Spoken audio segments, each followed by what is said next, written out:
let's face it, the events are there because there's no story, or at least it hasn't come out yet. If you're lucky enough to reach chapter 22 of year 6, I think, you're pretty much stuck because there's no further for you to progress. So do some events, do some serious grinding to get some cool outfits or furniture or books to adopt creatures that you never thought you wanted, and even when you have them you still question, did I really want them? But you have them, so congratulations. And really, like, when you enter the game, if there's no event, what do you do? And if there is event, and then another event, and another, and you just keep grinding and grinding, at what point do you just feel sick of them and want to stop altogether? Which many people have done, including me. Okay, technically I quit because I was trying to save up for a Kneasel kitten, and after months I was only halfway there and I just gave up. But the other part was that the game was just taking up so much of my time. Like, trying to actually get somewhere by doing events is exhausting.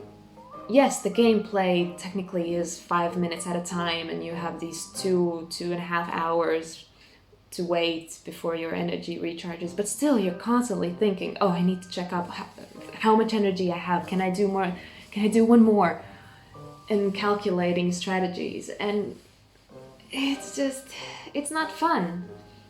And it's also not fun when you decide, okay, I'm not gonna do an event, and then you're like, okay, but what do I do? So the one thing you should focus on when you do the game is what it is that you want from it. Is it really the events? Like, I mean, if you want the creatures, if you want to build your own petting zoo, go ahead, feel free, grind your way through the game.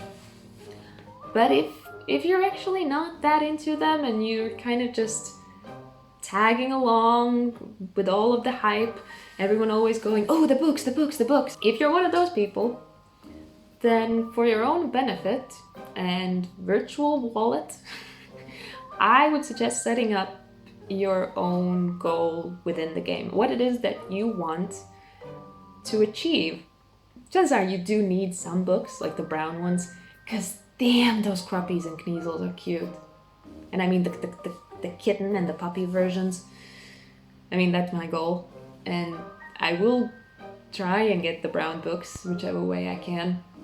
But you don't actually need events for that, to be honest. Like daily planner, or feeding your creatures occasionally, or just doing classes. All of those will still give you brown books. And if you say, oh, but that's gonna take so much longer, like, no. Each event will give you, 2-3 brown books? I've done 2 classes in one day that both gave me a brown book. That same as an event, just less effort. So much less effort. And yeah, if it's pets, actually, like, most of them don't require books. They require gems, or do any of them? Looks for pets require coins, and actually a lot of them. So you may have noticed when doing events that your gems and your coins seem to disappear. Well, if you don't do them, you actually hoard them ridiculously fast. I think I've gone from 10,000 to 16,000 coins in 3-4 days. And I'm not even grinding classes that much. I'm doing the daily planner every day because that's a pretty safe bet for getting a certain amount of money, some energies to do some classes, to get some creature food, to get gems, to get books, especially the brown ones. And it gives me that little sense of accomplishment every day that I've done something, which is probably also why I don't really do 8-hour classes. I don't want to wait that long and I don't want the game to have kind of a grasp on me for such a long time. I'd rather go in, do a class, and leave.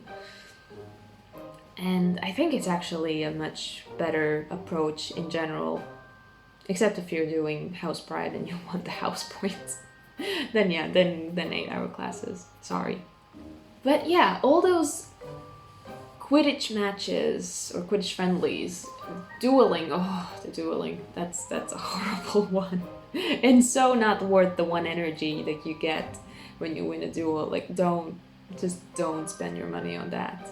And then meals with a friend and the gobstones. Like, yes, they all give some rewards, but like, they're not really that impressive.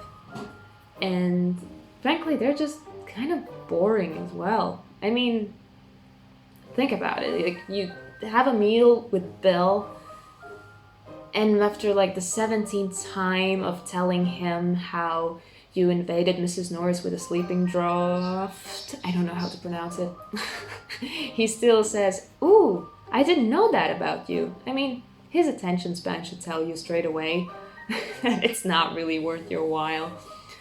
And if you need the gems, just do the first two levels, I think, is when you get the gems as a reward.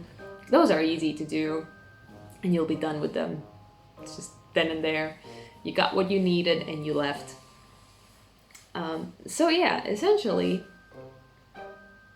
if you decide for yourself what it is that you really want in the game, besides the story, besides just doing everything, which is physically impossible and exhausting and just ridiculously insane and completely unnecessary, then yeah, your gameplay should be a lot more interesting and a lot more unique. I mean, go on Reddit, the subreddit for Hogwarts Mystery, and after each event, just see the hundreds, genuinely probably hundreds of posts of people sending in screenshots of that same dorm look or that same outfit for their character. Like, it's not that special. But if you have your own approach and your own goal to the game, you can actually create something quite interesting. If nothing else, just come up with a ridiculous name for your character and then make Snape say it every single time that you take a potions class. I mean, mine is Little Munchkin, so you can only imagine how hilarious it is to see Snape pronounce that. And yeah, it's weird how for a story-based game, you actually have very little to do with the story. I mean, by the end of it, when they actually do wrap it up, we will all need to watch some recap videos or something to remind us what the story actually was. Because for one thing, it will have taken them years to get there. And plus, there have been so many distractions, not just with the events, but like the side quests. I mean, the frog choir, the celestial balls, like so many completely unrelated things that we had to go through, thanks to the fact that you just cannot graduate from Hogwarts.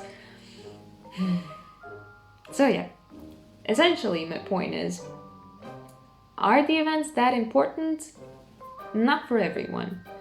For those who really like the competitive aspect of the game, sure, that's where you shine. But for the rest of the people, just figure out what it is that you want from the game and just go for that.